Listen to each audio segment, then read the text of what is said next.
بسم اللہ الرحمن الرحیم، السلام علیکم۔ میرا نام موید جعفری ہے۔ آج 6 جولائی 2024 ہے، ہفتے کا دن ہے، اور آج کے بارے میں میرا یہ خیال تھا کہ آج شام کو اسلام آباد کی گلیاں، اسلام آباد کی سڑکیں پاکستان تحریک انصاف کے سپورٹر سے، ووٹر سے، خان صاحب کے چاہنے والوں سے بھری ہوں گی، اور ایک سما بندہ ہوگا اسلام آباد میں جہاں پر پی ٹی آئی اور اس کے سپورٹرز، عمران خان کے ووٹرز ایک بہت بڑا پاور شو کریں گے، جس کے نتیجے میں حکومت کے اوپر یہ پریشر بلڈ ہوگا کہ وہ خان صاحب کو جو ہے وہ جیل سے باہر لے کے آئے۔ مگر تحریک انصاف کے جو سپورٹرز ہیں، تحریک انصاف کے جو ووٹرز ہیں، ان سب کو ایک بہت بڑا دھچکا لگا اس وقت جب آدھا دن گزر جانے کے بعد ان کی جو یہ لیڈرشپ، جس کو میں پی ٹی آئی کی ایمرجنسی لیڈرشپ کہتا ہوں، انہوں نے ایک پریس کانفرنس کی اور یہ کہا، ہمیں پتہ یہ لگا کہ ہمیں این او سی مل چکا ہے، اور ہمیں ابھی بھی پتہ لگا ہے کہ وہ این او سی جو ہے وہ کینسل کر دیا گیا ہے، اس لیے ہم لوگ یہ جلسہ جو ہے اس کو پوسٹ پون کر رہے ہیں، ملتوی کر رہے ہیں، کیونکہ ہم لوگ نہیں چاہتے کہ ہم این او سی کے بغیر اور قانون کے دائرہ کار سے باہر ہو کر یہ جلسہ کریں۔ خیبر پختونخوا کے جو وزیر اعلیٰ ہیں، ان کی جو مشیر ہیں، معاون خصوصی، بلکہ ان کا نام ہے مشال، ان کو رات کو انہوں نے یہ انٹرویو دیا، سنیے وہ کیا کہہ رہی ہیں۔ پہلے انہوں نے اسلام آباد ہائی کورٹ کے ہدایات کے مطابق این او سی دیا، اور اب چوروں کی طرح رات کے اندھیرے میں این او سی کینسل کر دیا ہے، اور کل کی آپ دیکھ رہے ہیں ساری ارینجمنٹ ہو چکی ہیں۔ تو یہ ڈرتے ہیں عوامی طاقت سے، عوامی طاقت تو نکلیں گی، کیونکہ پاکستان کا لیڈر عمران خان جب بھی کال دے گا پاکستان کے لوگ نکلیں گے۔ یا تو آپ رات کو کال کر دیتے، اگر آپ نے یہی حرکت کرنی ہے تو آپ رات کو بتائیں تاکہ لوگوں کے ساتھ اس طرح سے نہ ہو، مگر نہیں، وہ ایک بیسیکلی اور کہہ رہے ہیں کہ جی خان صاحب نے یہ کہا تھا۔ اگر اتنی کلیئر انسٹرکشنز تھیں کہ خان صاحب نے کہا ہے کہ اگر این او سی نہیں ملے گا تو آپ وہ نہیں کریں گے، کیا کہتے ہیں، احتجاج نہیں کریں گے، آپ جلسہ نہیں کریں گے، تو پھر آپ کو رات کو کلیئر کٹ، اس میں تو پھر کنفیوژن ہی کوئی نہیں تھی۔ آپ کو رات کو صبح اٹھتے ساتھ پہلی بات ہی کہنی چاہیے تھی کہ جلسہ نہیں ہو رہا، پھر آپ نے یہ سارا ڈرامہ کیوں کیا؟ پہلا سوال۔ دوسرا سوال کہ وہ جو علی امین گنڈا پور نے بھی کہا ہے کہ عمران خان بیچارے، مطلب یہ تھوڑی کہے گا خود سے کہ بھائی میرے لیے نکلو، اگر این او سی بھی نہیں ملتا تو آپ باہر آ جائیں سڑکوں کے اوپر۔ یہ تو آپ پولیٹیکل لیڈر ہیں، ٹھیک ہے، آپ نے ان کو ڈینائی نہیں کرنا، بٹ کوئی اپنی، آپ ان کے ساتھ فون کال پر تو نہیں ہے نا کہ جی اب یہ ہو گیا آپ کیا کریں، تو کوئی اپنی بھی پولیٹیکل ایکیومین، کوئی اپنی سیاسی سوچ استعمال کرنی تھی آپ کو، وہ آپ نے نہیں کی۔ وہ کام جو اپوزیشن نہیں کر سکی، وہ کام جو اسٹیبلشمنٹ نہیں کر سکی کہ پی ٹی آئی کو کمزور کرے اور پی ٹی آئی کی سپورٹ کو بانٹے اور پی ٹی آئی کے لوگوں کو ایک دوسرے سے ڈیوائیڈ کرے، وہ ڈیوائیڈ اینڈ رول کا جو پرنسپل ہے، وہ میرا خیال ہے اس وقت پی ٹی آئی نے خود اپنے پاؤں پہ کلہاڑا مارا ہے، بلکہ پی ٹی آئی نہیں، یہ جو ایمرجنسی لیڈرشپ ہے پی ٹی آئی کی، اس نے اپنے پاؤں پہ خود کلہاڑا مارا ہے کہ وہ کام جو میں آج جیسے کہہ رہا ہوں کہ اسٹیبلشمنٹ نہیں کر سکی، نون لیگ کی حکومت نہیں کر سکی، پی ڈی ایم کی حکومت نہیں کر سکی، کہ پی ٹی آئی کے اندر کنفیوژن اور اس کی سپورٹ کی جو ایک یکجہتی ہے اس کو توڑیں اور اس کی پاور کو ڈیلیوٹ کریں، وہ اس لیڈرشپ نے آج یہ فیصلہ لے کر دیا ہے۔ اس کے اوپر بہت سارے، میں تو کہتا ہوں کہ تقریباً 80 سے 90%، شاید اس سے بھی زیادہ، پاکستان تحریک انصاف کے جو سپورٹرز ہیں وہ برہم ہیں، وہ غصے میں ہیں، وہ مایوس ہیں، کیونکہ ایک بڑے عرصے کے بعد خاص طور پہ پنجاب کے اندر ایک موومنٹ شروع کرنے کی بات کی گئی تھی۔ اس جلسے کی بڑی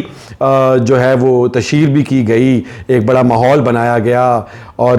ٹویٹر کے اوپر، سوشل میڈیا کے اوپر، یہ لائف کے اندر کارنر میٹنگز، لوگوں سے بات چیت، ایک پورے کا پورا جو پارٹی آرگنائزیشن ہے وہ حرکت میں آئی، اور لوگوں نے بہت دور دور سے آنے کا فیصلہ کیا، اور وہ وہاں سے چل پڑے کہ وہ جلسہ گاہ میں پہنچیں گے۔ آپ اگر جائیں، آپ لوگوں کی دیکھیں، آپ یہ ویڈیوز دیکھیں ساتھ کہ کس طرح لوگ کس جذبے کے ساتھ وہاں سے جلسہ گاہ میں آنے کے لیے کس علاقے سے نکل کھڑے ہوئے، اور کتنی تعداد میں لوگ تھے، اور ان کی لیول آف انرجی دیکھیں کہ کیا حالات و واقعات ہیں۔ آپ نے اس سفر، لوگ ابھی آدھے راستے میں ہیں، آپ نے اپنے سپورٹر کو جو بڑے عرصے سے، جو پنجاب کے سپورٹرز ہیں، جو آپ کے پی ٹی آئی والے انصافیئنز ہیں، وہ بڑے عرصے سے کوشش کر رہے ہیں کہ ان کو کوئی وینٹ ملے، ان کو کوئی جگہ ملے، ان کو کوئی موقع ملے اس طرح کا جہاں پر وہ جا کے اپنے غم و غصے کا اظہار کر سکیں، خان صاحب کے لیے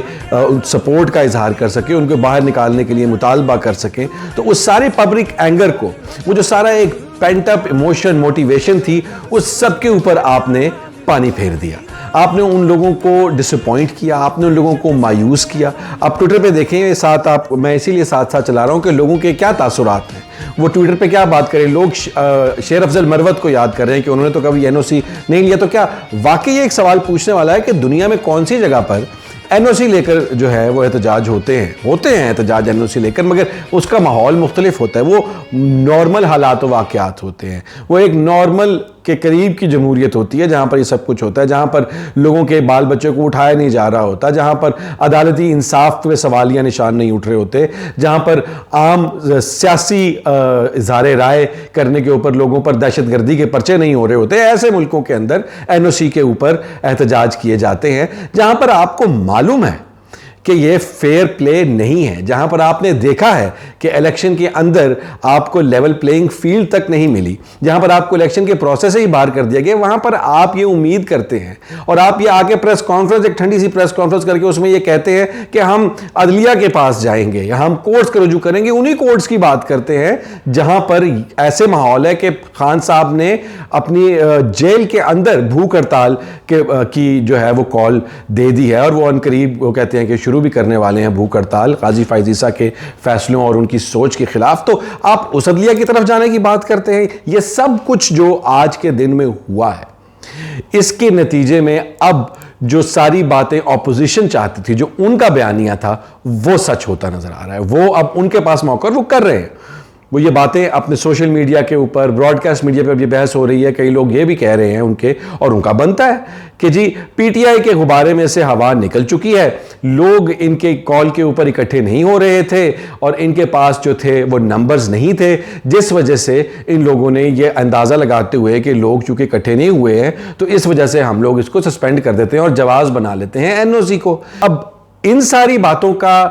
کیا دفاع کریں گے جناب عمر ایوب صاحب؟ ان ساری باتوں کا کیا دفاع کریں گے جناب گوہر صاحب، بیرسٹر صاحب؟ تو یہ سب انڈیفینسیبل ہے. اور اب جا کر فواد چودھری جو باتیں کر رہے تھے پچھلے کئی دنوں سے انٹرویوز کے اندر، وہ باتیں معذرت کے ساتھ سچ ہوتی بھی نظر آتی ہیں. ان کی باتوں میں دم نظر آتا ہے کہ وہ یہ کہتے ہیں کہ ان لوگوں کی تو نیت ہی نہیں ہے کہ خان صاحب باہر آ جائیں، کیونکہ خان صاحب باہر آ گئے تو ان لوگوں کی تو کرسیاں چلی جائیں گی. اب یہ ان کی رائے ہے، مگر ان کی اس حرکت کی وجہ سے جو ان کے ویوز ہیں وہ بالکل ان کے اوپر بھی ایک تصدیق کی مہر لگ گئی ہے. ان سارے حالات کے اندر ایسی لیڈرشپ اس وقت پی ٹی آئی کے اندر ہے جس کے اوپر اب عوام کا، ان کے فالوورز کا، ان کے ووٹرز کا اعتماد جو ہے وہ کم سے کم ترین لیول پر ہے اس وقت. اتنے فرنٹس پر نقصان ہوا ہے. ایک آپ کا سپورٹر جو ہے وہ مایوس ہوا، اس کی موٹیویشن ختم ہوئی،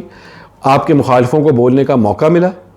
آپ کی پارٹی کے اندر دھڑے بازی جو ہے اس کی افواہوں کو تقویت ملی. تو یہ ایک ویکنس اس لیڈرشپ کی اور ان کی جو آپ کہہ لیں نیت ہے معذرت کے ساتھ، اس میں وہ شدت قطعاً نہیں ہے. یہ تو بات آج طے ہو گئی. آئی ایم 100% کنونسڈ کہ ان لوگوں کی نیت کے اندر وہ شدت نہیں ہے جس سے پولیٹیکل لیڈرز جو ہیں جیل کے اندر بند وہ باہر آیا کرتے ہیں. ایجیٹیشن ہو، کانفرنٹیشن ہو، نیگوسیشن ہو، یہ تمام چیزوں کے اندر یہ لوگ مکمل طور پر ابھی تک ناکام نظر آئے ہیں. ایون لیگل فرنٹس کے اوپر بھی یہ لوگ کئی جگہ پر جو ہیں وہ they've been found wanting، مطلب یہ کہ کمزور نظر آئے ہیں کئی جگہ پر. پریس کانفرنس کی عمر ایوب صاحب سے تو ایک سوال کیا گیا کہ جی خان صاحب جب بھوک ہڑتال شروع کریں گے تو کیا آپ ان کے ساتھ اظہار یکجہتی کے طور پر لیڈرز آپ لوگ بھی بھوک ہڑتال کریں گے؟ تو جس کے اوپر ان کی چہرے کا ایک رنگ آیا اور گیا اور ماتھے پہ پسینہ آ گیا، اور انہوں نے یہ نہیں کہا کہ جی ہاں جی کیوں نہیں. انہوں نے کہا خان صاحب کہیں گے تو ہم کر لیں گے. اس کانفرنس میں بات کر رہے ہیں کہ جی وہ ہمارے فلانے ورکر کو اٹھا لیا ہے، وہ فلانے بندے کو اٹھا لیا ہے، ان کا کوئی پتہ نہیں، ہم پرچہ کروانے کی کوشش کر رہے ہیں، وہ پرچہ نہیں کر رہے. آپ نے یہ کوئی پہلی دفعہ ہو رہا ہے آپ کے ساتھ تو یہی چل رہا ہے. اس ورکر کو جو اٹھایا گیا، اس کے گھر والوں کو جو پریشانی ہوئی، جن لوگوں کو اٹھایا گیا، ان کی جو قربانی دی انہوں نے، یہ سارا کچھ ان کے گھر والوں کی پریشانی کی. آپ نے کیا کیا؟ آپ نے اس پریشانی کے اوپر پانی پھیر دیا، آپ نے اس قربانی کے اوپر پانی پھیر دیا، کیونکہ آپ نے وہ پورے کا پورا سین ہی آف کر دیا. تو اس لیے پاکستان تحریک انصاف کو بہت سیریسلی میرے خیال میں سوچنے کی ضرورت ہے. اور یہ جو لیڈرشپ ہے، یا تو ان کو اب پروو کرنا پڑے گا کہ ان کے اندر وہ دم ہے، ان کے اندر وہ سیاسی قابلیت ہے، ان کے اندر وہ جذبہ ہے کہ یہ خان صاحب کو، اپنے پولیٹیکل لیڈر کو باہر نکالنے کے لیے کوئی سیریس ایفرٹ کر سکتے ہیں. اور اگر نہیں کر سکتے تو پھر ان کو الگ ہونا پڑے گا، جو کہ ان کی نیت نہیں لگ رہی. مگر جو جس طرح سے حالات بن رہے ہیں اور فواد چودھری صاحب اور باقی لوگ جس طرح سے باتیں کر رہے ہیں، میرا نہیں خیال کہ بہت زیادہ دیر یہ سب چلے گا. یہ ٹوپی ڈرامہ، یہ جو جس کو پنجابی میں کہتے ہیں یہ پولی پولی ڈھولکی جو بجا رہے ہیں، یہ زیادہ دیر چلنے والی نہیں ہے. اب ڈھول بجے گا تو خان صاحب باہر آئیں گے، اور اس ڈھول بجانے کے لیے یہ جو قائدین ہیں پی ٹی آئی کے ایمرجنسی قیادت، یہ تو مجھے لگ رہا ہے کہ اس قابل نہیں ہے. لیکن اب دیکھتے ہیں وقت کے ساتھ ساتھ کہ کیا ہوتا ہے اس کا رد عمل. اپنا بہت زیادہ خیال رکھیے گا، چینل کو سبسکرائب کریں، ویڈیو کو لائک کریں اور کامنٹ کر کے بتائیں do you trust this leadership of P T I. Take care, اللہ حافظ.